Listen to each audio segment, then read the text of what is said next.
Hey guys, Carlos here from abroadcast.com with another episode of the Abroadcast. Today I'm going to answer the question I get asked a lot about buying real estate abroad because I recommend it if you want to live abroad. But let's take a look at this. Right now I'm coming at you from Medellin, Colombia. And if I look like a hot mess right now, it's because I am. I'm actually in between sauna sessions, so yeah. Okay, so before I give you the advice on the house, I'm going to give you some investing advice. The best thing you can invest in is your health, which is exactly why I'm in the sauna right now.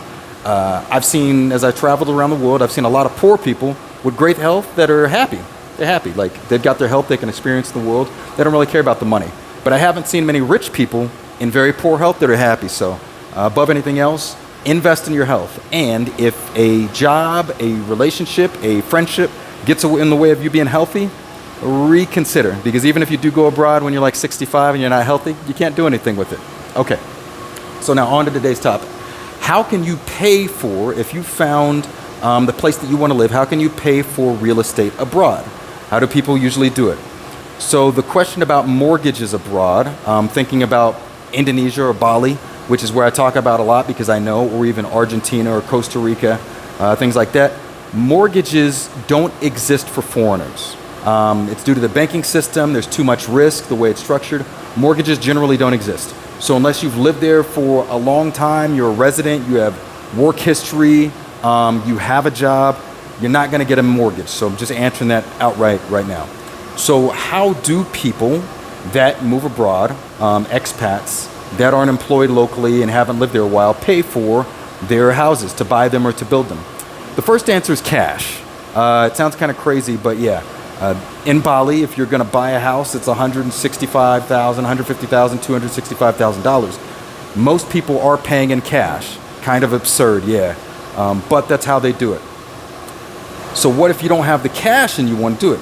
So this leads to the second option and actually gets into some good personal finance type stuff. Owning a home in the country that you live in. And this also gets to my point that I make of you should always plan your moves abroad 2 to 5 years out. Whether you just want to go backpack and travel for a year or you want to go live abroad, plan it 2 to 5 years out. That way you can make things like this happen. So the second way that you can pay for a house abroad is through a home equity loan or a home equity line of credit. That's not what I'm recommending. So what is a home equity loan? A home equity loan is when you own a house, even if you still have a mortgage on it. The mortgage was difficult to get. You had to get the house you had to put the house, find the house, buy it, and that's the basis for the mortgage, right? Well, once you've lived in that house for a while, you have equity. The bank will give you a home equity loan, which you can use to improve the house, and there's tax benefits to that, or you can use it for whatever you want. You can buy a vacation house, you can buy a boat, or if the contract states it's okay, you can use that money to buy a house overseas. So you don't have a house now. What does that mean? Well, number one, plan to buy a home where you are at if it fits your situation. You're paying rent anyway. It makes sense to pay the rent into something that you can use as an asset in the future. On top of that, you can rent it out later. When the time comes, you've been in that house 2 to 5 years, working your normal 9 to 5, and you want to leave, you can pull a home equity loan and pay for a house abroad. Now, let's think about the U.S. real estate market. In some places, if you're lucky, you can find a house for $300,000. Usually it's $500,000. And in the nice places that most people want to live, Austin, Texas, California, the houses are going to $750,000 to $1 million. So if you've been there 5 years and you've got some equity and you can pull out $80,000 to $100,000, that will buy you a good house in a lot of good places. To put things in perspective, I just chatted with a reporter about places you can live for or buy a house for under $100,000. Bali, you could absolutely do it as long as you go to the far-off places. There are different places in Indonesia. You can lease a villa in Thailand and a lot of places for 25 years for less than $100,000. You can buy an Akia in Japan for $35,000 to $50,000. So for a fraction of the cost of that house you have in your home country, you could buy a house, and you can do that by taking a home equity loan, making sure it falls within the terms of the agreement. But yeah, that's a way to finance it. Okay, so right now you don't have a house. You're young. You're under 30. and you don't have a house, what's another option? If your parents trust you and you have a verifiable hustle online that pays enough to do it, and you can convince them, or somebody else close to you, you could convince them to pull a home equity loan and then loan you the money. I'm talking about draw up a full contract. If you default, then they get the property that's abroad. It goes to them as long as they want it. That's an option. So keeping that in mind. A home equity loan. Proving why real estate is always a good thing to invest. Not always, but generally is a good thing to invest in.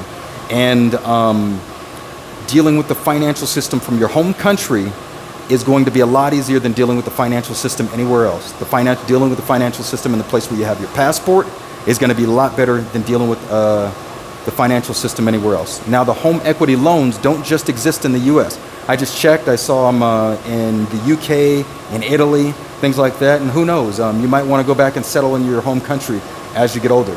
So that is an option, the home equity loan. The third option is eating the elephant. Okay, so how do you eat an elephant? The answer is one bite at a time. So this is another way to pay for a home abroad. Now, this only applies if you're going to build a place. Going piece by piece is a very, very manageable way to do it. So I'm going to use my house in Bali as an example. The land that we initially bought cost $40,000 US. It's large. It's over 500 square meters, and you generally only need about 200 square meters to build a house on, to build a pretty decent house. So we could have purchased that land for about $15,000 to $18,000 and just left it and saved the money to do a build. And then from there, we actually considered doing like a cool little, Indonesia has like a lot of cool classical structures. Jogelos are one of them. They're made out of ironwood, the stuff that's it's like tougher than concrete, but they look super cool, and there's like almost an old school Japanese look to them. You could build one of those very, very easily and cheaply for about $20,000. So you could save up another $20,000 to $50,000 and build something on it later, whether that's a year down the line or 3 years down the line. You can just save up the money and build then. And the beauty is, if you get to that point where you have the money to build, go look at the land again, decide you don't want it, you can sell it off and you'll have that equity. Or in Bali, because you're leasing the land, I found that within reason, and as long as you don't wait too long, if you lease a plot of land for 25 years and wait 2 years, the 2 years of your lease that have essentially been used is offset by how much the price of the land has gone up. So whether you're talking about in the East, in Asia, where you can't buy a house, you can't buy a villa, but you can lease the land and lease the villa, it still makes sense to consider eating the elephant, as in doing it one piece at a time. So with my house, I'm going to use this as an example again, what it would look like. Say if you were on a budget and you didn't want to shell out all that cash at once. Number one, save the money to buy the land and then leave it. That would have been $15,000 to $17,000, and you could definitely find cheaper. You can find cheaper in, I don't know about Thailand, but Philippines. There are a lot of places in South America. Even in Hawaii, big island in Hawaii, you can buy a few acres for $10,000. Might get hit with a volcano, but hey, everything's got risk. So from there, when we built our house, we actually did the whole eat an elephant thing.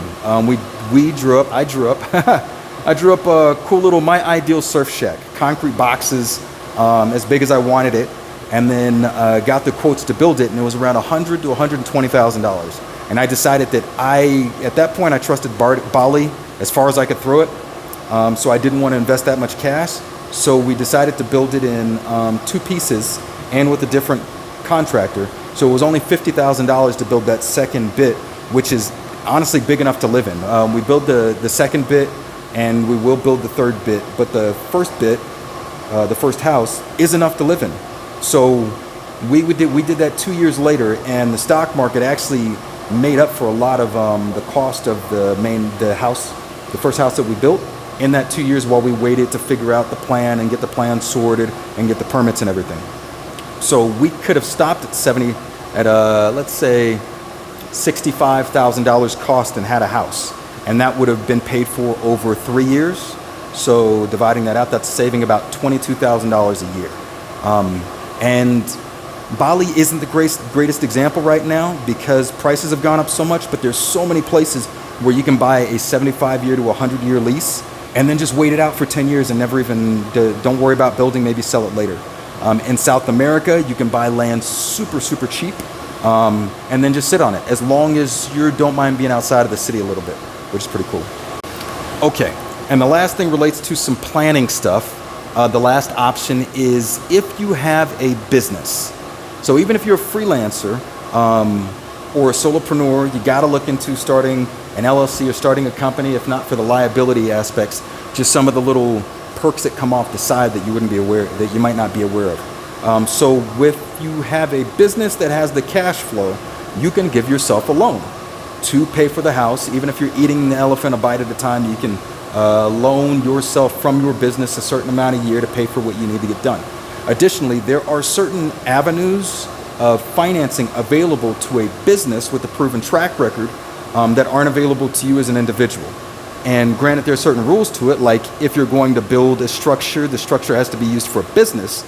Well, if your business is yoga and you have an LLC, or you got a business and you got a proven track record and you want to build a yoga facility in some country, in Mexico somewhere, and you need to get a business loan to build a yoga facility that just so happens to have accommodation, then you might be able to find opportunities there. But for this one, you're going to have to talk to an accountant to plan that stuff out. You're going to have to talk to the banks. You're going to have to do a good bit of research and talk to a lawyer.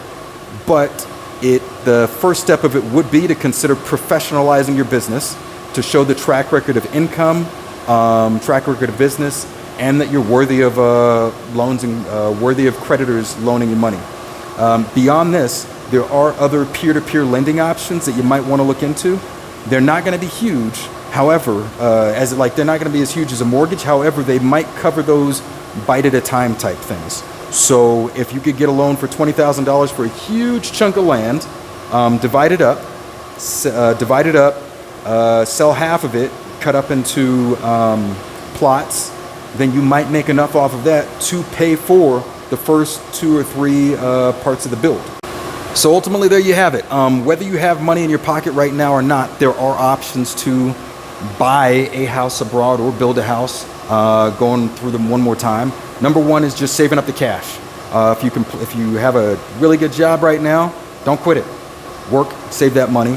That's how a lot of people have done it. Number 2 is a home equity loan, which proves that it might be good to buy a home in your home country, even if you're going to use it as rental real estate later on. There might be some perks coming from that. Also, if you have loved ones that have a home that would trust you enough to take out a home equity loan, then that might actually work out too. Number 3 is remembering that we don't have to do it all at once. You can eat the elephant one bite at a time, and you can pay for your place abroad piece by piece. So don't rush it. And number 4 is if you are a nomad or if you're a solopreneur, professionalizing your business and figuring out how you can use your business to finance your home abroad and maybe even a business abroad. One of the coolest things that I've seen traveling is if you have a little bit of cash or if you have income coming in euros or dollars, there are a lot of opportunities for businesses abroad. They might not pay as much as things in the US, like if you were to start your own business in the US. However, you would get to do what you love doing, perhaps, in a place that you love. So those are the options. And that's it. I hope this sparks some ideas. I'll be back with some more ideas soon. Thanks a lot for tuning in. This is Carlos from Abroadcast.com. I'll see you soon.